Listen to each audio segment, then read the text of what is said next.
എല്ലാവർക്കും ഡയബറ്റീസും ഇൻസുലിനും എന്നുള്ള വിഷയത്തെ പറ്റിയുള്ള 4 പാർട്ട് വീഡിയോയുടെ ആദ്യത്തെ പാർട്ടിലേക്ക് സ്വാഗതം.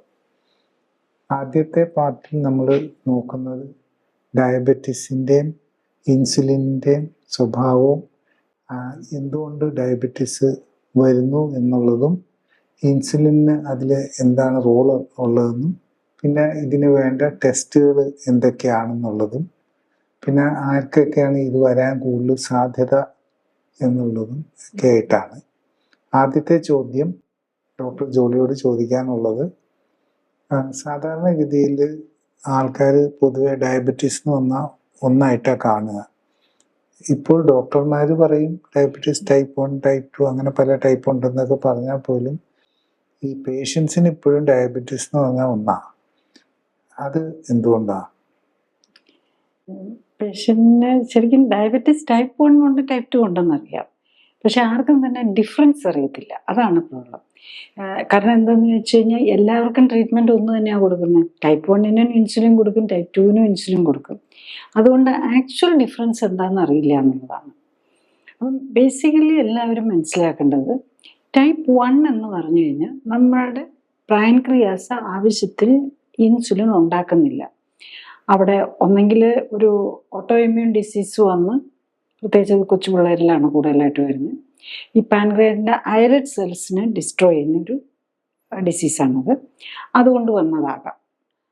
പിന്നെ ഉള്ളത് എന്തെങ്കിലും ഓപ്പറേഷനൊക്കെ ചെയ്ത് ഈ പാൻക്രിയാസിൽ കല്ലോ അല്ലെങ്കിൽ സിസ്റ്റ് വന്നിട്ടോ അല്ലെങ്കിൽ മറ്റ് പല കാരണങ്ങൾ കൊണ്ട് ക്യാൻസർ വന്നിട്ടോ ഒക്കെ പാൻക്രിയാസ് തന്നെ എടുത്തു കളഞ്ഞ് പാൻക്രിയാസിൻ്റെ ഐലറ്റ് സെല്ല് കുറഞ്ഞു പോയിട്ടുള്ളത്. അപ്പം ഇതാണ് ടൈപ്പ് 1. അതായത് ഇൻസുലിൻ ഇല്ല, അതുകൊണ്ട് ഷുഗറിനെ കൺട്രോൾ ചെയ്യാൻ പറ്റുന്നില്ല. അതാണ് ടൈപ്പ് 1 ഡയബറ്റീസ്. ടൈപ്പ് 2 ഡയബറ്റീസ് എന്ന് പറഞ്ഞാൽ അവിടെ ആവശ്യത്തിന് ഇൻസുലിൻ ഉണ്ട്, പലരിലും ഇൻസുലിൻ്റെ അളവ് കൂടുതലായിരിക്കും. അവിടെ ഡയബറ്റീസ് വരാൻ കാരണം ഇൻസുലിൻ വർക്ക് ചെയ്യുന്നില്ല. അപ്പം ഇൻസുലിൻ വർക്ക് ചെയ്യാതെ വരുന്നത് എന്തുകൊണ്ടാണ്? മിക്കവാറും ഒരു ഓവർ വെയിറ്റ് ആയിരിക്കും, ഒബേസിറ്റി. ഇപ്പം അച്ഛനും അമ്മയ്ക്കും ഡയബറ്റീസ് ആയിട്ടുള്ള ടൈപ്പ് 2 ഡയബറ്റീസ് ഉണ്ടായിരുന്ന ഒരാൾക്ക് വളരെ കുറച്ച് ഓവർ വെയിറ്റ്, ജസ്റ്റ് ഒബേസിറ്റി വരണ്ട, ഓവർ വെയിറ്റ് ആകുമ്പോൾ തന്നെ അവർ ഡയബറ്റിക് ആകും. അവരൊരിക്കലും ഒബേസിറ്റിയിലേക്ക് പോവില്ല. കാരണം പാൻക്രിയാസ് ആണ് നമുക്ക് കൂടുതൽ ഇൻസുലിൻ ഉണ്ടാക്കുന്നവർ മാത്രമാണ് ഈ ഒബേസിറ്റി വരുന്നതിൻ്റെ തന്നെ കാരണം. അപ്പം പാൻക്രിയാസ് ഓവറായിട്ട് ഇൻസുലിൻ ഉണ്ടാക്കില്ലെങ്കിൽ ആർക്കും ഒബേസിറ്റി വരില്ല. ശരിക്കും പാൻക്രിയാസിൻ്റെ ഒരു ഹൈപ്പർപ്ലേസിയ വന്ന് ഇൻസുലിൻ കൂടുതൽ വരുന്നവരാണ്. അപ്പം നമ്മൾ എന്ത് കഴിച്ചു കഴിഞ്ഞാലും അതിനെല്ലാം ഫാറ്റാക്കി മാറ്റി സംഭരിച്ചു വെച്ചു. അപ്പം അതിന് മാത്രമുള്ള ഇൻസുലിൻ ഉണ്ട്, പിന്നെ ഉണ്ടാക്കിക്കൊണ്ടിരിക്കും. ഇൻസുലിൻ റെസിസ്റ്റൻ്റ് വരുന്നില്ല അവർക്ക്. അങ്ങനെ വരുമ്പോൾ അവരിങ്ങനെ ഡയബറ്റീസ് ഒന്നും ഇല്ലാതെ വണ്ണം വെച്ചുകൊണ്ടിരിക്കും. അതേസമയത്ത് ഡയബറ്റിക് ആണെങ്കിൽ ഒരു പരിധി കഴിഞ്ഞ് കഴിഞ്ഞാൽ അവർ പിന്നെ വണ്ണം വെക്കാൻ പറ്റത്തില്ലെന്നാവും. അങ്ങനെയാണ് നല്ല വണ്ണം ഉള്ളവരൊക്കെ ഡയബറ്റീസ് വന്നു കഴിയുമ്പോഴേക്കും വണ്ണം കുറഞ്ഞു പോകുന്നു, ഇൻസുലിൻ വർക്ക് ചെയ്യാത്തൊരവസ്ഥയിലെത്തും. അപ്പം പിന്നെ ഷുഗർ ഇങ്ങനെ കൂടിക്കൊണ്ടിരിക്കും. ആ ഒരു നിലയിലാണ് നമ്മൾ പലപ്പോഴും ഡയബറ്റീസ് തിരിച്ചറിയുന്നത്. അപ്പം ഈ ഡിസ്റ്റിങ്ഷനാണ് നമ്മൾ മനസ്സിലാക്കേണ്ടത്. അപ്പം ടൈപ്പ് 1 2 ഡയബറ്റീസിന് ഇൻസുലിൻ കൂടുതലാണ്, പക്ഷെ പിന്നെയും നമ്മൾ എന്തിന് ഇൻസുലിൻ എടുക്കുന്നു എന്നുള്ളൊരു ചോദ്യമാണ് എല്ലാവരും ചോദിക്കേണ്ടത്. ശരിക്കും പറഞ്ഞു കഴിഞ്ഞാൽ ഇപ്പോൾ കേൾക്കുന്ന എന്താണെന്ന് വെച്ചാൽ, ഈ പ്രീ ഡയബറ്റീസിൻ്റെ സ്റ്റേജ് ആയിട്ടില്ല, പക്ഷെ ഡയബറ്റീസിൻ്റെ സ്റ്റേജിലേക്ക് അടുത്തുകൊണ്ടിരിക്കുന്ന ഒരു സ്റ്റേജാണ് എന്ന് പറയുന്ന സന്ദർഭത്തിൽ മിക്കവാറും ഇൻസുലിൻ വളരെ കൂടുതലായിരിക്കും എന്ന് പറയുന്നു. അത് എന്തുകൊണ്ടാണ്? അത് ടൈപ്പ് 2 ഡയബറ്റീസാണ്. ടൈപ്പ് 2 ഡയബറ്റീസിൽ ഷുഗർ അല്ല ആദ്യം കൂടുന്നത്, ആദ്യം ഇൻസുലിനാണ് കൂടുന്നത്. ഇൻസുലിൻ കൂടുമ്പം ഇൻസുലിൻ ഒരു ഗ്രോത്ത് ഹോർമോണാണ്, നമ്മൾ ഗ്രോത്ത് പ്രൊമോട്ട് ചെയ്യുന്നതാണ്.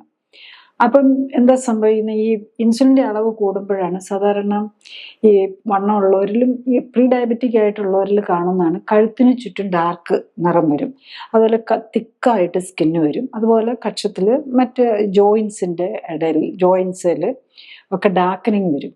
അത് ഹൈപ്പർ ഇൻസുലിനിമിയയുടെ ലക്ഷണമാണ്. പിന്നെ ഒന്ന് സ്കിൻ ടാങ്ക്സ് പോലെ പാലുണ്ണി എന്ന് പറയില്ലേ, അത് വരും. അതൊക്കെ ആ ഒരു ഓവർ ഗ്രോത്ത്, സ്കിന്നിൻ്റെ ഓവർ ഗ്രോത്ത് ആയിട്ട് വരുന്നതാണ്. അപ്പം അത് കാണുമ്പോഴേ മനസ്സിലാക്കണം ഹൈപ്പർ ഇൻസുലിനിമിയ. കുട്ടികളിലൊക്കെ ഉണ്ട്. ഇപ്പോൾ ഓവർ വെയിറ്റ് ആയിട്ടുള്ള പിള്ളേർ 8-9 വയസ്സുള്ള കുട്ടികൾക്ക് പോലും മുഖത്തൊക്കെ കറുത്തിരിക്കുന്നത് പോലെ വരുന്നുണ്ട്. പക്ഷെ പേരൻസ് അതൊന്നും മനസ്സിലാക്കി അതിന്റെ കറക്ഷൻ ചെയ്യുന്നില്ല. അപ്പോഴേക്കും പലപ്പോഴും പിള്ളേരൊക്കെ ജങ്ക് ഫുഡൊക്കെ കഴിച്ച് അവർ ഫുഡ് കൺട്രോൾ ചെയ്യാൻ വില്ലിങ് ആവാത്തത് കൊണ്ടൊക്കെ ആവാം. അതേസമയത്ത് പിള്ളേർക്ക് ഫുഡ് കൺട്രോൾ ചെയ്യിപ്പിക്കാനോ അല്ലെങ്കിൽ ഒരു ഇങ്ങനെ ക്ലിനിക്കൽ സപ്പോർട്ട് കൊടുത്ത് ഒക്കെ എടുപ്പിക്കാനോ എല്ലാവർക്കും പേടിയായിരിക്കും, കൊച്ചു കുട്ടിയല്ലേ എന്നുള്ളത്. പക്ഷെ ആ ഡാർക്ക്നെസ് വരുമ്പോൾ തന്നെ ഓവർ വെയിറ്റ് ഫസ്റ്റ് വരുന്ന ഓവർ വെയിറ്റ് ആയിരിക്കും ടൈപ്പ് 2 ഡയബറ്റീസിൽ മിക്കവാറും. അപ്പം അതിൽ തന്നെ ഈ ഫാമിലിയിലായിട്ട് അച്ഛനും അമ്മയ്ക്കും ഉള്ളവർക്കൊന്നും ഒത്തിരി ഓവർ വെയിറ്റ് ഒന്നും വരേണ്ട കാര്യമില്ല, അതിന് മുമ്പ് തന്നെ ഡയബറ്റീസ് വരും. പക്ഷെ ഇതൊന്നും ഇല്ലാത്തവരും പ്രത്യേകിച്ച് വണ്ണം ഉള്ളവർക്കൊക്കെ ആണെങ്കിൽ ആദ്യം വരുന്നത് നന്നായിട്ട് വണ്ണം വയ്ക്കും, പിന്നെ ഈ ഡാർക്ക്നെസ് ഒക്കെ വരാൻ തുടങ്ങും. അതൊക്കെ കഴിഞ്ഞിട്ട് വെരി ലേറ്റ് സ്റ്റേജിൽ മാത്രമേ ഡയബറ്റീസ് ആയിട്ട് ഷുഗർ കൂടുന്ന ഒരു നിലയിലേക്ക് എത്തുള്ളൂ. ഇപ്പൊ ഈ ഡയബറ്റീസിന്റെ കാര്യം പറയുമ്പോൾ സാധാരണ എല്ലാവർക്കും ഒരു അണ്ടർസ്റ്റാൻഡിങ് ആണ് ഈ ഫാമിലി ആയിട്ടാണ് ഈ ഡയബറ്റീസ് ഒക്കെ സാധാരണ വരിക എന്നുള്ളത്. അപ്പം ഈ ഫാമിലിയിൽ അച്ഛനോ അമ്മയ്ക്കോ ഡയബറ്റീസ് ഉണ്ടെങ്കിൽ എന്താണ് ചെയ്യാൻ പറ്റുക? അച്ഛനും അമ്മയ്ക്കും ഡയബറ്റീസ് ഉണ്ടെങ്കിൽ അവർ ജീവിതശൈലി കറക്റ്റാക്കി നിർത്താൻ നോക്കുക, ബേസിക് എക്സസൈസ് ഡെയിലി ചെയ്യുക, ഓവർ വെയിറ്റ് വരുന്നില്ല എന്ന് ഉറപ്പിക്കുക. ഓവർ വെയിറ്റ് എന്ന് പറഞ്ഞാൽ നമ്മളുടെ ഇടയിൽ എല്ലാവർക്കും വണ്ണം ഉള്ളതാണ് ഒരു ആരോഗ്യത്തിന്റെ ലക്ഷണമായിട്ട് കാണുന്നത്. ഒരു 50 years ബാക്ക് അല്ലെ 100 years ബാക്ക് ഒക്കെ ഈ ഫെമിനും ഭക്ഷണം ആവശ്യത്തിനില്ലാതെ ഇരുന്നപ്പം ഈ വലിയ പണക്കാർ മാത്രമായിരുന്നു വണ്ണം വെച്ചിരുന്നത്. ഇപ്പം നമുക്ക് നോക്കി കാണാം, ഏറ്റവും വളരെ പാവപ്പെട്ട ഒരു, അതായത് ഇപ്പോൾ എക്കണോമിക്കലി ലോ ഇൻകം ഗ്രൂപ്പിലുള്ളവർക്കാണ് ഇപ്പോൾ കൂടുതലായിട്ട് വണ്ണം വയ്ക്കുന്നത്, പ്രത്യേകിച്ചും കേരളത്തിൽ. ഒരുപക്ഷെ നോർത്ത് ഇന്ത്യയിലൊന്നും അത്രയും കാണുകയില്ല, പക്ഷെ കേരളത്തിൽ ഇപ്പം നമുക്ക് നോക്കിയാൽ ശ്രദ്ധിച്ചാൽ മനസ്സിലാകും, വളരെ ലോ സോഷ്യോ എക്കണോമിക് സ്റ്റാറ്റസിലുള്ളവർക്കാണ് ഏറ്റവും കൂടുതൽ ഒബേസിറ്റി കാണുന്നത്. ഡെഫിനറ്റ്ലി ഇതിലുള്ളവർക്കും ഉണ്ട്, ബട്ട് അത് മച്ച് മോർ കൂടുതലായി വരികയാണ്. അപ്പം നമ്മളുടെ കൺസെപ്റ്റ്, നമ്മളുടെ ബോഡി എങ്ങനെ ഇരിക്കണം എന്നുള്ളതിനെ കുറിച്ചുള്ള കൺസെപ്റ്റ് കറക്റ്റ് ചെയ്ത് കൊണ്ടുവരിക എന്നുള്ളത്. അപ്പോൾ ഓവർ വെയിറ്റ് എന്ന് പറഞ്ഞാൽ കുട്ടികൾക്ക് തന്നെ അത് സ്കൂളിൽ നിന്ന് തന്നെ അവരവരുടെ ഹൈറ്റ് അനുസരിച്ച് വെയിറ്റ് എത്രയായിരിക്കണം എന്ന് മനസ്സിലാക്കി അതനുസരിച്ച് പോവുകയാണെങ്കിൽ ഇന്നീ കാണുന്ന രോഗങ്ങളൊന്നും തന്നെ 90% കുറയ്ക്കാവുന്നതേ ഉള്ളൂ. ജസ്റ്റ് വെയിറ്റ് കറക്റ്റായിട്ട് കൺട്രോൾ ചെയ്യുകയും ബേസിക് എക്സസൈസ് ചെയ്യുകയും ചെയ്താൽ. അപ്പം വെയിറ്റ് ഇല്ലാത്തവർ ഒരു എക്സസൈസും ചെയ്തില്ലെങ്കിൽ അവർക്കും പലതരം ഡയബറ്റീസ് വന്നില്ലെങ്കിൽ പോലും മറ്റു പല രോഗങ്ങളും വരും. കാരണം അവരുടെ മസിലും ബോണും ഒക്കെ എക്സസൈസ് ചെയ്തില്ലെങ്കിൽ, ഇപ്പം നമ്മളെല്ലാം കമ്പ്യൂട്ടറിലുള്ള വർക്കേ ഉള്ളൂ, ഒന്ന് നടക്കുന്നു പോലും വേണ്ടി വരുന്നില്ല. എല്ലാം 2 വീലർ അല്ലെങ്കിൽ കാർ ഉണ്ടാവും, ഫ്ലൈറ്റ്, ഇങ്ങനെ അങ്ങ് പോവുമായതുകൊണ്ട് അത് നമ്മുടെ മസിലും ബോണും ദ്രവിച്ചു പോവുകയാണ് ചെയ്യുന്നത്. അതിൻ്റെ ഇടയിൽ എന്തെങ്കിലും ഉള്ളത്, പിന്നെ ഒപ്പം തന്നെ ഫാറ്റ് കൂടുകയും കൂടെ ചെയ്യുന്നു. ഇതാണ് ഈ രോഗങ്ങൾക്കെല്ലാം കാരണം. അപ്പം വെയിറ്റ് കൺട്രോൾ ചെയ്ത് ഐഡിയലി നിർത്തുകയും, വെയിറ്റ് ഐഡിയൽ എന്ന് പറഞ്ഞാൽ നമ്മൾ ഒരു ഹൈറ്റ് -110 അതാണ് നമ്മൾ ഒരു ആവറേജ് ഇതായിട്ട് എടുക്കേണ്ടത്. എല്ലാവരും കരുതുന്ന ഹൈറ്റ് -100 ആണെന്ന്. അപ്പം 170 സെൻറ്റിമീറ്റർ ഹൈറ്റ് ആണെങ്കിൽ 70 കിലോയാണ് മാക്സിമം ആകാവുന്നത്. പക്ഷെ ശരിക്കും 110, അതായത് 60 കിലോയെ നമ്മൾ ഫിസിക്കലി ആക്റ്റീവും മസ്കുലറും അല്ലെങ്കിൽ 60 കിലോയെ പാടുള്ളൂ. ആ 60 കിലോ ഉള്ള ആളാണെങ്കിൽ പോലും 170 സെൻറ്റിമീറ്ററും 60 കിലോയും ആണെങ്കിൽ തന്നെ അവരൊരു ബേസിക് എക്സസൈസ്, ഒരു ½ hour എങ്കിലും ഫിസിക്കൽ എക്സസൈസ് ചെയ്യണം. ഇത്രയും ചെയ്തു കഴിഞ്ഞാൽ ഇന്നിപ്പം നമ്മൾ ഉപയോഗിക്കുന്ന മരുന്നുകളിൽ രോഗങ്ങളും ഉണ്ടാവില്ല, ഒരു 90% രോഗവും ഉണ്ടാവില്ല, മരുന്നുകളുടെ ഉപയോഗം വേണ്ടി വരികയില്ല. ടൈപ്പ് 2 ഡയബറ്റീസ് പിന്നെ അച്ഛനും അമ്മയ്ക്കും ഡയബറ്റീസ് ഒക്കെ ഉള്ള ഫാമിലിക്ക് മാത്രമേ ഈ രീതിയിൽ നമ്മൾ നോക്കുവാണെങ്കിൽ ഫുഡും കാർബോഹൈഡ്രേറ്റും കൂടെ ഒന്ന് കൺട്രോൾ ചെയ്ത് ഡയബറ്റീസ് എന്ന് വെച്ച് ടൈപ്പ് 2 ഡയബറ്റീസ് ഉണ്ടാവേണ്ട ആവശ്യമില്ല. ഈവൻ ടൈപ്പ് 1 ഡയബറ്റീസ് പോലും ഉണ്ടാവില്ല. കാരണം ടൈപ്പ് 1 ഡയബറ്റീസ് വരാനും തുടക്കത്തിൽ സെയിം കാരണമാണ്, ജീവിതശൈലിയിലെ അപാകത കൊണ്ടാണ് ഈ ഓട്ടോഇമ്യൂൺ ഡിസീസ് വരുന്നത്. പിന്നെ വൺസ് പാൻക്രിയാസ് കംപ്ലീറ്റ് പോയി കഴിഞ്ഞ് കഴിഞ്ഞാൽ നമുക്ക് ഡയറ്റ് കൊണ്ടൊന്നും അത് കൺട്രോൾ ചെയ്യാൻ പറ്റില്ല. ടൈപ്പ് 2ൻ്റെ പ്രത്യേകത അതാണ്, പാൻക്രിയാസ് ഫങ്ഷനിങ് ആണ്. അതുകൊണ്ട് നമ്മൾ അപ്പോൾ കൺട്രോൾ ചെയ്താലും അന്നേരം 25-30 വർഷമായിട്ട് ഇൻസുലിൻ എടുക്കുന്നവർക്ക് പോലും നമുക്ക് ഇൻസുലിന് മാറി എല്ലാ ഡയബറ്റിക് മെഡിസിനും നിർത്താൻ പറ്റും. പക്ഷെ ടൈപ്പ് 1 അങ്ങനെയല്ല. ടൈപ്പ് 1 പ്രത്യേകിച്ച് കുട്ടികളിൽ വരുന്ന ടൈപ്പ് 1 ഡയബറ്റീസ് ഒക്കെ ഒരു 2 ഇയേഴ്സിനുള്ളിൽ കംപ്ലീറ്റ് പാൻക്രിയാസിന്റെ ഫങ്ഷൻ പോകും. അങ്ങനെ വന്നു കഴിഞ്ഞാൽ പിന്നെ ഇൻസുലിൻ എടുക്കാതെ നമ്മൾ ലൈഫ് സ്റ്റൈൽ കറക്റ്റ് ചെയ്താലൊന്നും തിരിച്ചു കൊണ്ടുവരാൻ പറ്റില്ല. പക്ഷെ diabetic control sugar control better ആക്കാൻ പറ്റുമെന്ന് മാത്രമേ ഉള്ളൂ. ശരിക്കും ഈ പിള്ളേരിൽ ഡയബറ്റീസ് ടൈപ്പ് 2 വരുന്നതായിട്ട് പറയുന്നു. ഇപ്പം പറഞ്ഞില്ലേ ഇങ്ങനെ സ്കിന്ന് ഡാർക്കനിങ് അങ്ങനെയൊക്കെ. അതിന് ശരിക്കും എന്താ ചെയ്യാൻ പറ്റുക? ബിക്കോസ് സാധാരണ ഇപ്പോൾ ഈ ഫുഡും അങ്ങനത്തെ കാര്യങ്ങളൊക്കെ വളരെ ഈസിലി അവൈലബിൾ ആയതുകൊണ്ട് നാച്ചുറലായിട്ട് പിള്ളേർക്ക് അത് ഒക്കെ അട്രാക്ട് ചെയ്യുമല്ലോ. അല്ല, ഈസിലി അവൈലബിൾ ആയെന്ന് പറഞ്ഞാലും നമ്മൾ കഴിക്കുന്നത് നമുക്ക് ഉണ്ടെന്ന് പറഞ്ഞത് മുഴുവൻ കഴിക്കാൻ പറ്റില്ല. പിന്നെ ഇപ്പം നമ്മൾ ഈ കഴിക്കുന്ന ഫുഡൊക്കെ തന്നെ നമ്മൾ കൂടുതൽ പിള്ളേർക്ക് കഴിക്കുന്നത് എന്തുകൊണ്ടാണ്? അതിന് ഈ ടേസ്റ്റ് മേക്കേഴ്സ് ഒക്കെ ഇട്ട് ടേസ്റ്റ് കൂട്ടിയിരിക്കുന്നത് കൊണ്ടാണ്. ഇപ്പം അല്ലെങ്കിൽ ഈ ഈവൻ ബിരിയാണിക്ക് പോലും ഇപ്പം കഴിഞ്ഞ ദിവസം കണ്ടു, എന്താ അംഗൻവാടിയിലെ കുട്ടികൾക്ക് ഏതോ കൊച്ചു പറഞ്ഞു ബിരിയാണിയും ചിക്കൻ ഫ്രൈയും വേണമെന്ന് പറഞ്ഞു തന്നെ അത് മെനു മാറ്റാൻ പോകുന്നു എന്നൊക്കെ നമ്മൾ കേട്ടു. അപ്പം ഈ പിള്ളേർക്ക് ഈ ചിക്കൻ ശരിക്കുള്ള ബിരിയാണി കൊടുത്താൽ ഇപ്പോഴത്തെ പിള്ളേർ കഴിക്കുകയില്ല. അവർക്ക് ആ ഇപ്പോൾ ഉള്ള ഈ എന്താ ചൈനീസ് സോൾട്ടും ഒക്കെ ഇട്ട ബിരിയാണിയും അങ്ങനെ ടേസ്റ്റ് മേക്കേഴ്സ് ഇട്ട സാധനങ്ങളെ ഇപ്പം നമ്മുടെ കുട്ടികളാണെങ്കിലും കഴിക്കുള്ളൂ. അതങ്ങനെ കാരണം നമ്മൾ നമ്മുടെ ടേസ്റ്റിനെ തന്നെ പറ്റിക്കുന്ന പോലെയാണ്. ഈവൻ ബ്രെയിനെ ടേസ്റ്റിനെ പറ്റിക്കുക എന്ന് പറഞ്ഞാൽ ബ്രെയിനാണല്ലോ നമുക്ക് ടേസ്റ്റ് ഏതാണെന്ന് നമ്മളെ തിരിച്ചറിയിപ്പിക്കുന്നത്. അപ്പം അങ്ങനെ വന്ന ആ തെറ്റുകളിൽ നിന്നാണ് പിള്ളേർ പിന്നെ കഴിച്ചില്ല എന്നും പറഞ്ഞ് പിള്ളേരെ ഇങ്ങനെ നിർബന്ധിച്ച് ഇങ്ങനെ പിള്ളേർക്ക് ഇഷ്ടമുള്ളത് മേടിച്ചു കൊടുത്ത് അങ്ങനെ വണ്ണവും വെപ്പിക്കും, അവരെ രോഗികളാക്കും. ടൈപ്പ് 1 ഡയബറ്റീസ് കുട്ടികൾക്ക് വരുന്നുണ്ടെങ്കിൽ അതിന് ഉത്തരവാദിയും നമ്മൾ മനസ്സിലാക്കണം. നമ്മളുടെ പേരൻസിൻ്റെ അറിവില്ലായ്മയും അവർ ജങ്ക് ഫുഡ് പിള്ളേർക്ക് കൊടുക്കുന്നതുകൊണ്ടും ജങ്ക് ഫുഡ് പിള്ളേർ ഒരു പരിധി വരെ കൊടുത്ത് അവരെ ശീലിപ്പിച്ച് കഴിയുമ്പം പിന്നെ അവരത് വേണമെന്ന് പറഞ്ഞ് നിർബന്ധിക്കും. അപ്പം അവർക്ക് അതിനുള്ള ആ നോളജും ഇല്ലല്ലോ പിള്ളേർക്ക്.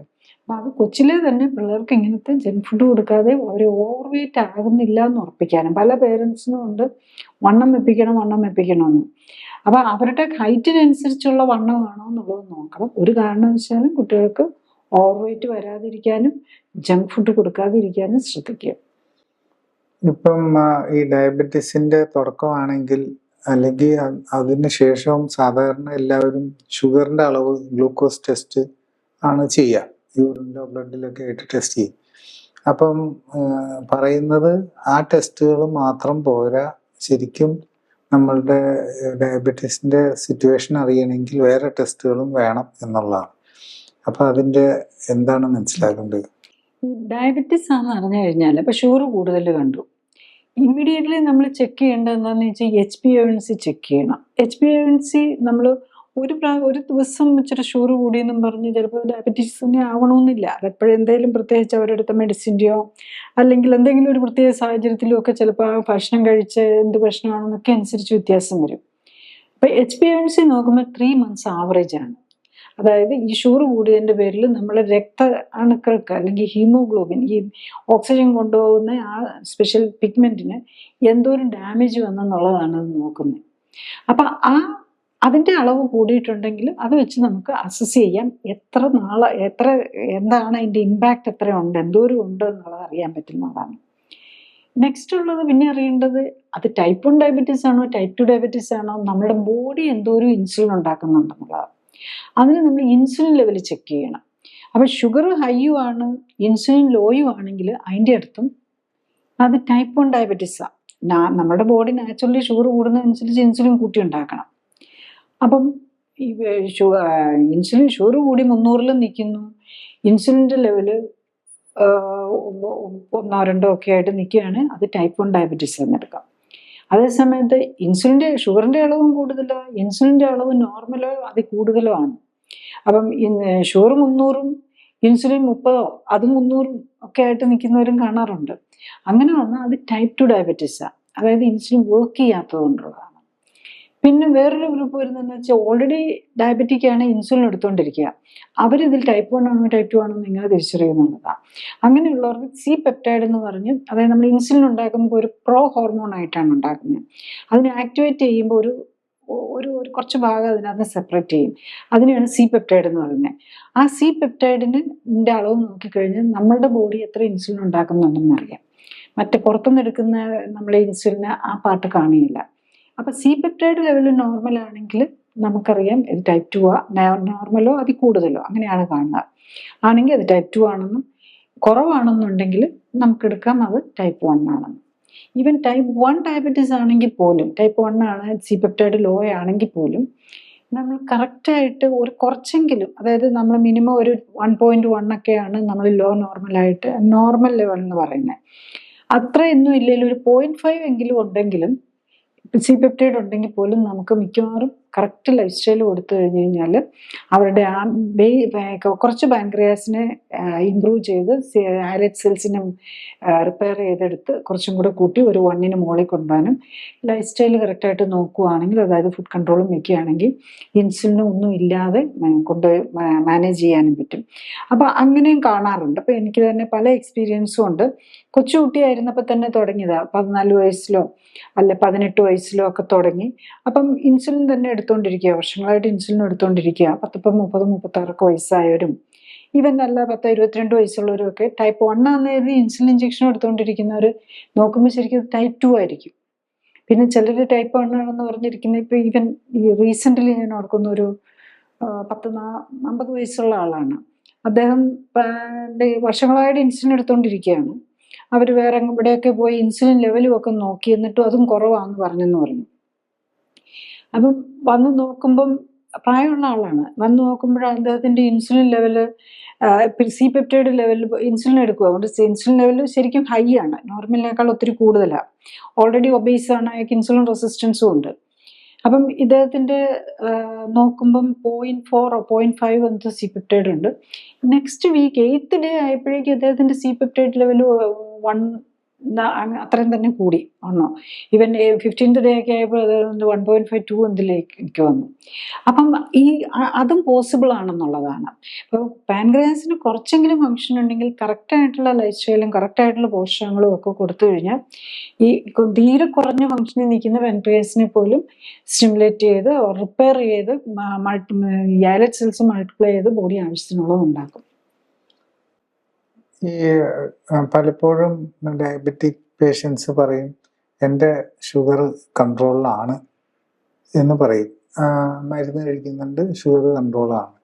ഇതേ പേഷ്യൻസ് തന്നെ കുറച്ച് കഴിയുമ്പോഴത്തേക്കും അതേ മരുന്നുകൾ തന്നെ കഴിച്ചുകൊണ്ടിരുന്നിട്ട് അവർ പറയും ഇപ്പം എനിക്ക് ആ കൺട്രോൾ കിട്ടുന്നില്ല. അങ്ങനെ പതുക്കെ കാണുന്നത് 1, 2, 3, 4 ആയിട്ട് ഇങ്ങനെ മരുന്നുകൾ പലതായിട്ട് ഡയബറ്റീസിന് തന്നെ ഒരുമിച്ച് കഴിക്കുന്ന ഒരു സ്റ്റേജാണ്. അതെന്തുകൊണ്ടാണ്? ടൈപ്പ് 2 ഡയബറ്റീസ് വരാൻ കാരണം ഇൻസുലിൻ ഇല്ലാത്തതുകൊണ്ടല്ലല്ലോ. ഇൻസുലിൻ്റെ അളവ് ഓൾറെഡി കൂടുതലാണ് അവരിൽ, അവർ വർക്ക് ചെയ്യാത്തതുകൊണ്ടാണ്. അപ്പം ഇൻസുലിൻ വർക്ക് ചെയ്യുന്നില്ലാത്ത ഒരാൾക്ക് എന്തുകൊണ്ടാണ് ഇൻസുലിൻ വർക്ക് ചെയ്യത്തില്ലാത്ത? നമ്മൾ ഇൻസുലിൻ്റെ ഫങ്ഷൻ എന്താ, അതാണ് ഓരോ ഡയബറ്റിക് പേഷ്യൻറ്റും ഇത് മനസ്സിലാക്കണം. ഇൻസുലിൻ്റെ ഫങ്ഷൻ എന്താ ശരിക്കും ഡയബറ്റീസ് പോയിന്റ് ഓഫ് വ്യൂ നോക്കിയപ്പോൾ ഇൻസുലിൻ്റെ ഫങ്ഷൻ എന്താ?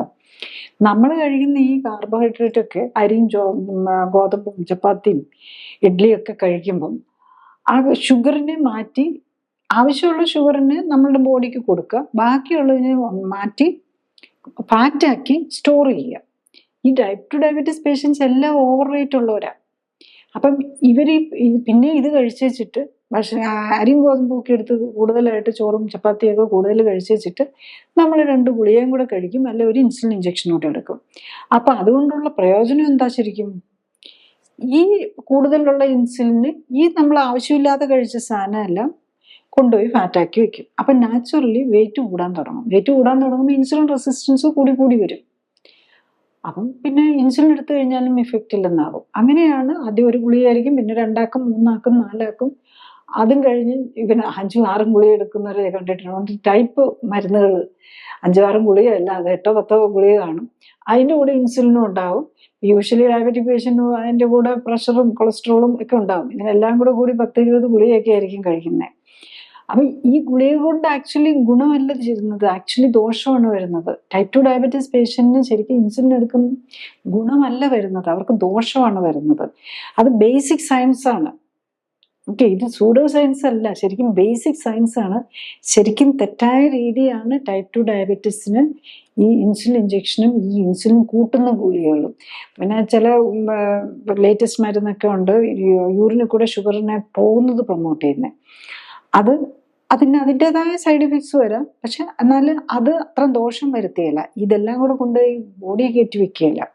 മുടിയിലേക്ക് ഇത് വരുന്നതനുസരിച്ച് ഈ ഫാറ്റിന് ഒന്ന് ഇൻസുലിനെ മാറ്റി ഫാറ്റാക്കും. ആ ഫാറ്റ് സെല്ലുകളിൽ എത്തിയാലും അവർ സെല്ല് ആക്സെപ്റ്റ് ചെയ്യില്ല, കാരണം അവിടെ സ്ഥലമില്ല എന്നും പറഞ്ഞ് അത് റിജക്റ്റ് ചെയ്യുമ്പോഴാണ് നമ്മളുടെ ട്രൈഗ്ലിസറൈഡും കൊളസ്ട്രോളും ഒക്കെ കൂടാൻ തുടങ്ങുന്നത് ബ്ലഡിൽ. പിന്നെ അതിന് കഴിഞ്ഞിട്ട് നെക്സ്റ്റ് സ്റ്റേജ് ആയിരിക്കും. ആദ്യം ടൈപ്പ് 2 ഡയബറ്റീസ് പേഷ്യന്റിന് യൂഷ്വലി ട്രൈഗ്ലിസറൈഡും കൊളസ്ട്രോളും ആണ് കൂടുന്നത്. പിന്നെയാണ് ഗ്ലൂക്കോസ് കൂടാൻ തുടങ്ങുന്നത്. ട്രൈഗ്ലിസറൈഡും കൊളസ്ട്രോളും കൂടും, അപ്പൊ ഫാറ്റി ലിവർ വരും. ഈ ലിവറിനകത്തെല്ലാം ലിവറും പാൻക്രിയാസിലും ഒക്കെ ഫാറ്റ് കെട്ടാൻ തുടങ്ങും. അവരും പിന്നെ ഇനി ഗ്ലൂക്കോസ് വന്നാലും ഗ്ലൂക്കോസ് കയറ്റുകയല്ല, ഗ്ലൂക്കോസിനെ അകത്തേക്ക് കയറ്റിയിട്ട് സെല്ലുകൾ അകത്ത് കയറ്റി അകത്ത് വെച്ചാണ് അതിനെ ഫാറ്റാക്കി മാറ്റുന്നത്. അതെടുക്കാതിരിക്കുമ്പോഴാണ് ബ്ലഡിൽ ഗ്ലൂക്കോസ് കൂടാൻ തുടങ്ങുന്നത്. അപ്പൊ ഈ ഗ്ലൂക്കോസും ഫാറ്റും എല്ലാം അവിടെ ഇവിടെയും പോയി രക്തക്കൊഴലുകളെ എല്ലാം ഡാമേജ് ചെയ്യും. ഈ എക്സസ് ഫാറ്റൊക്കെ പോയി രക്തക്കൊഴലുകളിൽ അടിയും. അങ്ങനെയാണ് ബ്ലോക്കൊക്കെ ഉണ്ടാകുന്നത്. അപ്പൊ ഇതിനെല്ലാം നമ്മൾ ഈ ഇൻസുലിനും ടൈപ്പ് 2 ഡയബറ്റീസിന് എടുക്കുന്ന മരുന്നുകൾ ഇതിനെല്ലാം കൂട്ടുവാണ്. അങ്ങനെയാണ് നമ്മൾ ഈ ഹാർട്ട് അറ്റാക്കിലേക്കും മറ്റു പ്രോബ്ലംസിലേക്കും പോകുന്നത്. അപ്പം പേഷ്യന്റിന് എന്താ പറ്റുന്നത്, ഈ മരുന്നും ടാബ്ലറ്റും ഉള്ളതുകൊണ്ട് ഒന്ന് വിശപ്പ് കൂടും. ഈ ഹൈപ്പർഗ്ലൈസീമിയ വരും, മരുന്നെടുത്ത് കഴിയുമ്പോൾ ഹൈപ്പോയിലേക്ക് പോകും. അങ്ങനെ അവർക്ക് ഫുഡ് കൺട്രോൾ ചെയ്യാൻ പറ്റാതാവും. പിന്നെ ഒരു ഫോഴ്സ്, ചിലരിങ്ങനെ മരുന്ന് കഴിക്കും, പിന്നെ എനിക്കിഷ്ടം പോലെ, ഞാൻ മരുന്ന് കഴിക്കുന്നുണ്ട്, എനിക്കിഷ്ടം പോലെ ഭക്ഷണം കഴിക്കാമെന്നാണ്. അപ്പം ശരിക്കും നമ്മൾ ഈ ടൈപ്പ് 2 പേഷ്യൻസിന് മരുന്ന് കൊടുക്കാതെ അവരോട് ഡയറ്റ് മാത്രം കൺട്രോൾ ചെയ്യണമെന്ന് പറഞ്ഞു കഴിഞ്ഞാൽ നാച്ചുറലി അവർ ഡയറ്റ് കൺട്രോൾ ചെയ്യും. അതാണ് കാരണം. ഷുഗർ കൂടി കഴിയുമ്പോൾ എല്ലാവർക്കും പേടി വരും, അന്നേരം അവർ കൺട്രോൾ ചെയ്യും.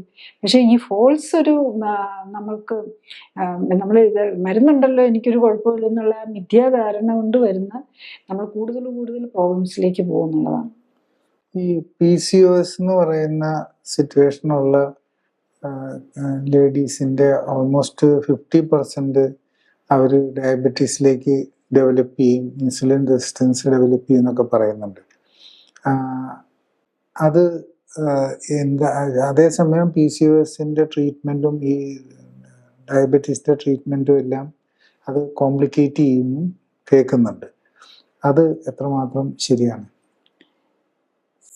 PCOS എന്ന് പറയുന്നതും ഈവൻ അതിൻ്റെ ഒരു മെയിൽ വേരിയൻ്റ് ആണ് നമ്മുടെ കഷണ്ടി എന്ന് പറയുന്നത്. ആണുങ്ങളിൽ വരുന്ന കഷണ്ടി. ലേഡീസിനും ഈ PCOS കൂടി കഴിയുമ്പോൾ അവർക്കും ഒരു കഷണ്ടി പോലെ വരും, ഹെയർ ലോസ് വരും. അത് വേറെ പാറ്റേണിലാണ്. പിന്നെ PCOSൽ വേറൊരു ഇതുകൂടെ ഉണ്ട്, മെയിൽ പാറ്റേൺ ഹെയർ ലോസും കൂടെ വരും. ഹെയർ ഗ്രോത്തും വരും, ഹെയർ ലോസും വരാം. അപ്പം ഈ PCOSും ഈ ഇൻസുലിൻ റെസിസ്റ്റൻസും ആയിട്ട് ബന്ധമുണ്ട്. അതായത് PCOS ഉള്ള മിക്കവാറും എല്ലാ ലേഡീസും ഓവർ വെയിറ്റ് ആയിരിക്കും. ഓവർ വെയിറ്റ് ഉള്ളവർക്ക് ഇൻസുലിൻ റെസിസ്റ്റൻസ് വരും. അപ്പം അതിനാണ് ഈ മെറ്റ്ഫോമിൻ, ഡയബറ്റീസിന്റെ ഒരു മരുന്നാണല്ലോ, അതിപ്പോൾ PCOSന് ട്രീറ്റ്മെന്റ് ആയിട്ട് കൊടുക്കുന്നുണ്ട്. അപ്പം അതിപ്പോഴല്ല, കുറെ കാലം വർഷങ്ങളായിട്ട് അതും കൂടെയാണ് ആകെയുള്ള ഒരു ട്രീറ്റ്മെന്റ് ആയിട്ട് അത് കൊടുത്തു. ഫസ്റ്റ് PCODക്ക് വേണ്ടിയിട്ടുള്ള ട്രീറ്റ്മെന്റ് ആയിട്ടും ഇൻഫെർട്ടിലിറ്റി പേഷ്യൻസിനും എല്ലാം കൊടുക്കുന്നതാണ് മെറ്റ്ഫോമിൻ എന്നുള്ളത്. ആക്ച്വലി മെറ്റ്ഫോമിൻ്റെ അത്ര അധികം ഉപയോഗമാണ്. കാരണം നമ്മുടെ ഈ റിവേഴ്സൊക്കെ ടെസ്റ്റിങ്ങും എൻ്റെ ഈ ഫാർമസ്യൂട്ടിക്കൽ പൊള്യൂഷൻ്റെ അളവ് നോക്കുമ്പം യമുനയിലൊക്കെ നോക്കിയപ്പം ഏറ്റവും കൂടുതൽ പൊള്യൂട്ടൻ്റ് ആയിട്ട് കാണിക്കുന്നത് മെറ്റ്ഫോമിനാണ്. അപ്പം മെറ്റ്ഫോമിൻ്റെ ഒരു സൈഡ് ഇഫക്റ്റും കൂടെ നമ്മൾ മനസ്സിലാക്കണം. മെറ്റ്ഫോമിൻ്റെ ഈ സ്റ്റഡീസ് കാണിക്കുന്നത് ഈ മെറ്റ്ഫോമിൻ ഈ ഫിഷിലൊക്കെ വരുമ്പോൾ ആ ഫിഷിൻ്റെ മെയിൽ ഫിഷിൻ്റെയൊക്കെ സൈസ് കുറഞ്ഞു പോകുന്നു. പിന്നെ അതിൻ്റെ സെക്ഷൽ ഡെവലപ്മെൻറ്റിനും അങ്ങനെയൊക്കെ പല പ്രോബ്ലംസും ഉണ്ട്. പണ്ടൊക്കെ ആണെങ്കിൽ ഡയബറ്റിക് പേഷ്യൻറ്റിന് ഒരിക്കലും നമ്മൾ ഈ മെറ്റ്ഫോമിൻ പോലെയുള്ള ഗുളികകൾ പ്രഗ്നൻറ്റ് പേഷ്യൻറ്റിന് കൊടുക്കാറില്ലായിരുന്നു. അപ്പോൾ അന്നൊക്കെ ഇൻസുലിൻ മാത്രമേ പിന്നെയും കൊടുക്കുകയുള്ളൂ. ജസ്റ്റേഷണൽ ഡയബറ്റീസ്, അതായത് പ്രഗ്നൻറ്റ് പേഷ്യൻസിൽ വരുന്ന ഡയബറ്റീസും ടൈപ്പ് 2 ഡയബറ്റീസ് ആണ്. പക്ഷെ ഇപ്പം ഈ ഇതുപോലത്തെ മെറ്റ്ഫോമിനൊക്കെ പോലെയുള്ളത് പ്രഗ്നൻറ്റ് ലേഡീസ് കഴിക്കുക. അപ്പം ഈ നമ്മുടെ യൂറിനിൽ കൂടെ വരുന്നത് വെള്ളത്തിലെ മെയിൽ ഫിഷിനെയും ഒക്കെ അഫക്റ്റ് ചെയ്യുന്നുണ്ടെങ്കിൽ ആ മദർ തന്നെ കഴിച്ചുകൊണ്ടിരിക്കുമ്പം നമ്മളുടെ കുഞ്ഞിന് എന്തോരം ദോഷം ഇത് വരുത്താം. അതിൻ്റെയൊക്കെ പ്രോബ്ലം എന്താണെന്ന് വെച്ചാൽ ഇതൊക്കെ വർഷങ്ങൾ കഴിഞ്ഞ് അവർ 10-20 വർഷം വളർന്നു കഴിഞ്ഞ് പ്രായപൂർത്തിയായി കഴിയുമ്പോഴായിരിക്കും ഈ സെക്ഷൽ ഡെവലപ്മെൻറ്റ് അല്ലെ ജെൻഡർ പ്രോബ്ലംസും ഒക്കെ നമ്മൾ വരുന്നത്.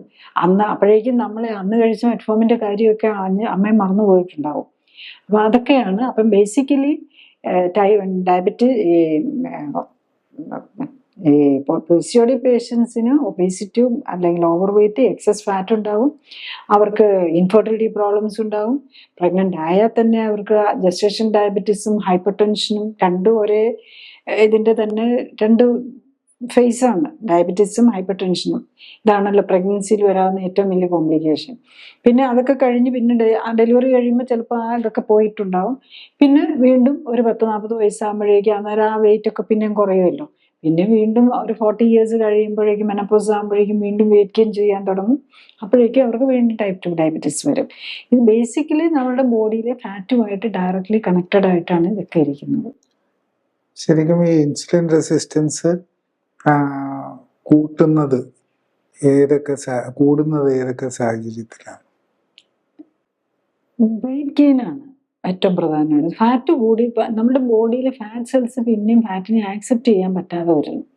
അതാണ് സിമ്പിളായിട്ട് ഏറ്റവും സിമ്പിളായിട്ട് ഒരാൾക്ക് മനസ്സിലാക്കി തരാൻ പറ്റുന്ന കാര്യം അതാണ്. അപ്പോൾ അവിടെ നമ്മൾ കാർബോഹൈഡ്രേറ്റിൻ്റെ ഇൻടേക്ക് അത് ബ്ലഡ് ഷുഗറായിട്ട് മധുരമായിട്ടാകാം, അരിയും ഇഡ്ഡലിയും ദോശയായിട്ട് കഴിച്ചാലും ഇപ്പം അത് തന്നെ ഇഫക്റ്റാണ് വരുന്നത്. കാരണം ഷുഗർ ഇപ്പം മധുരമായിട്ട് കഴിക്കും പെട്ടെന്ന് കൂടുന്നേ ഉള്ളൂ. കപ്പയും ചോറും ഒക്കെ ആയിട്ട് കഴിച്ചു കഴിഞ്ഞാൽ ഇച്ചിരി കൂടെ അത് ബോഡിയിൽ നിന്ന് അബ്സോർബ് ചെയ്ത് ചെല്ലാനുള്ള സമയത്തിൻ്റെ ഒരു ഇത് കിട്ടുന്നേ ഉള്ളൂ. ഇതെല്ലാം നമ്മുടെ ബോഡിക്ക് ആവശ്യത്തിൽ കൂടുതൽ നമുക്ക് ഭക്ഷണം ആവശ്യത്തിനേ കഴിക്കാവുള്ളൂ. ആവശ്യത്തിൽ കൂടുതൽ നമ്മുടെ ടേസ്റ്റിന് വേണ്ടിയിട്ട് ഓവറായിട്ട് കഴിച്ചു കഴിഞ്ഞ് കഴിഞ്ഞാൽ നമ്മൾ രോഗിയാവും. ഈ ചില മരുന്നുകൾ ലൈക്ക് സ്റ്റെറോയിഡ്സും അങ്ങനെ ആൻറ്റി ഡിപ്രസൻസോ അങ്ങനെയൊക്കെയുള്ള അവരും ഈ പറഞ്ഞ പോലെ ഇൻസുലിൻ റെസിസ്റ്റൻസിലേക്ക് നയിക്കുമെന്ന് പറയുന്നുണ്ട്. അത് എത്രമാത്രം ശരിയാണ്? സ്റ്റീറോയിഡ് കഴിക്കുമ്പോൾ നമുക്ക് വെയിറ്റ് ഗെയിൻ വരാം. പിന്നെ അത് മാത്രമല്ല, സ്റ്റീറോയിഡ് മറ്റ് ഹോർമോൺസുമായിട്ടും ഒക്കെ ഇൻട്രാക്ട് ചെയ്ത് അപ്പോൾ ഒരു ഡയബറ്റോജനിക്കാന്ന് പറയാം. സ്റ്റീറോയിഡ് ഓൾ ഇമ്യൂണോസപ്രസൻ മെഡിക്കേഷൻസ് എല്ലാം ഡയബറ്റോജനിക്കാണ്. മിക്കവാറും ഇതെല്ലാം വെയിറ്റ് ഗെയിൻ വരുത്തും. അതുപോലെ സൈക്കാട്രിക് മെഡിസിൻസും നമ്മുടെ ബ്രെയിനിനെയാണല്ലോ അഫക്റ്റ് ചെയ്യുന്നത്. അപ്പം നമ്മുടെ ബ്രെയിനാണ് നമ്മളുടെ അപ്പറ്റൈറ്റ്, ഫിസിക്കൽ ആക്ടിവിറ്റി എല്ലാത്തിനും നമ്മളെ പ്രൊമോട്ട് ചെയ്യുന്നത്. അപ്പം ഈ സൈക്കാട്രിക് മെഡിസിൻസ് എല്ലാം നമ്മളുടെ ബ്രെയിനിനെ മിക്കവാറും സപ്രസ് ചെയ്യുന്ന ടൈപ്പായിരിക്കും. അങ്ങനത്തെ സപ്രസ് ചെയ്യുന്ന ഡിപ്രഷന് വേണ്ടി മറ്റേ ആങ്സൈറ്റി, ഇറിറ്റബിലിറ്റി അങ്ങനത്തെ ഒരു സൈക്കോസിസിനൊക്കെ കഴിക്കുന്ന മരുന്നുകളാണ് ജനറലി ഈ പ്രോബ്ലം ഇങ്ങനത്തെ അപ്പറ്റൈറ്റ് സ്റ്റിമുലൻ്റ് ആയിട്ട് വർക്ക് ചെയ്യുന്നത്. പിന്നെ അവർ ഫിസിക്കൽ ആക്ടിവിറ്റി അവർക്ക് മടിയായിരിക്കും, കാരണം അത് ആ മരുന്നിൻ്റെ ഇഫക്റ്റാണ്. അപ്പം അങ്ങനെ വരുമ്പം വെയിറ്റ് ഗെയിൻ വരും. പിന്നെ അവർ ഡയബറ്റീസിലേക്ക് പോകാനുള്ള ടെൻഡൻസി കൂടുതലായിരിക്കും. നമ്മുടെ ഫസ്റ്റ് പാർട്ടിൻ്റെ വീഡിയോ ഇവിടെ അവസാനിക്കുകയായി. ഈ പാർട്ടിൽ നമ്മൾ ജനറലി ഡയബറ്റീസും ഇൻസുലിൻ്റെ നേച്ചറും പിന്നെ അതിൻ്റെ ഡയഗ്നോസിസും അതേസമയം അതിൻ്റെ സാധ്യതകൾ എന്തൊക്കെയാണ്, ഏതൊക്കെ ആൾക്കാർക്കാണ് ഇത് കൂടുതൽ വരാൻ സാധ്യത, പിന്നെ അതുപോലെ നമുക്ക് അതിൻ്റെ ബേസിക്കായിട്ട് എന്തൊക്കെ കാര്യങ്ങളാണ് ഇതിൻ്റെ പിന്നിലുള്ളത്, ഈ ഇൻസുലിൻ റെസിസ്റ്റൻസിൻ്റെ പിന്നിലും ഡയബറ്റീസിൻ്റെ പിന്നിലും എന്നുള്ളതൊക്കെയായിരുന്നു നമ്മൾ ഡിസ്കസ് ചെയ്ത്. അടുത്ത പാർട്ടിൽ നമുക്ക് ലേറ്റസ്റ്റ് ആയിട്ടുള്ള ട്രീറ്റ്മെൻറ്റ്സ്, അതിൽ ഇൻസുലിൻ്റെ റോൾ എന്താണെന്നും ഇൻസുലിൻ്റെ പല ടൈപ്പ് ഉള്ളത് അത് എങ്ങനെയൊക്കെയാണ് ഈ ട്രീറ്റ്മെൻറ്റ് യൂസ് ചെയ്യുന്നതും അതിനെപ്പറ്റി എന്തൊക്കെയാണ് നമ്മൾ അറിഞ്ഞിരിക്കേണ്ടതെന്നും ഉള്ളതായിരിക്കും. നന്ദി.